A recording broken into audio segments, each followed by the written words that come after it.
We are going beachy today. Ignore my Halloween tablecloth. I ran out of other tablecloths. But this is one of my favorite parts, is dripping the white. It not only makes waves, but it helps to bring out the color a little bit more. So I've done white on all of them. And now I'm going to start taking them off one at a time and kind of tilting it up and down just to get the swirls a little bit more pronounced.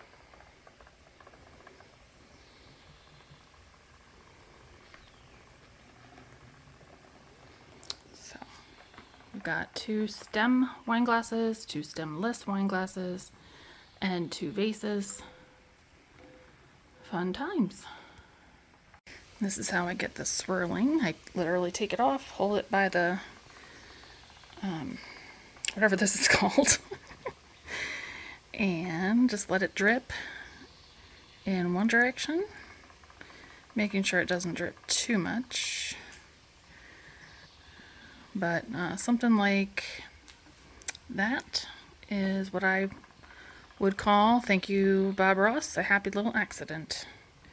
Because it's just going to make it look like the wave was going further. And then we're going to drip down.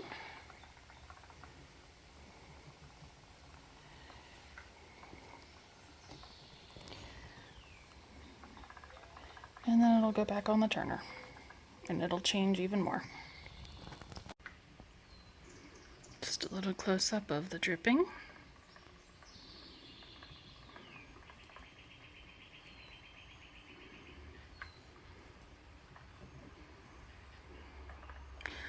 I also torched these prior to doing this step just to get it moving a little bit more. So we'll go in one direction until I feel like it's enough. And then we will go back in this direction. Some artists will tilt side to side. I just generally go upwards and downwards.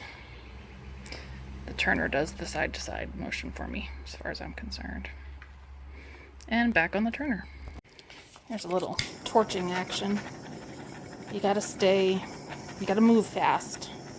And you can't stay in one place too long. Otherwise you will literally light it on fire. But the torch not only pops the air bubbles, but it also helps the epoxy move a little bit. Alright, I'm going to turn these 2 vertically, and then I will work on the vases. Another thing I wanted to show you was, you see how there's sometimes like dry spots? If you see a dry spot, you can either do this while it's moving, or stop it temporarily, and just kind of touch your gloved finger to it, and it will fill itself in. That's the nice thing about epoxy. But you have to do it while it's still wet. Otherwise it'll be a permanent divot, which you can always fill in later. There's troubleshooting for just about every kind of problem.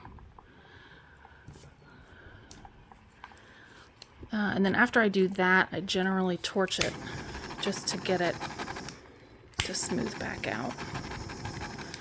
And if you end up missing a dry spot before, while it's wet and it does go ahead and dry, there's a couple things you can do. You can sand it down once it's dry, clean it with alcohol, and then just put the next coat on. It'll fill itself back in. It's no big deal.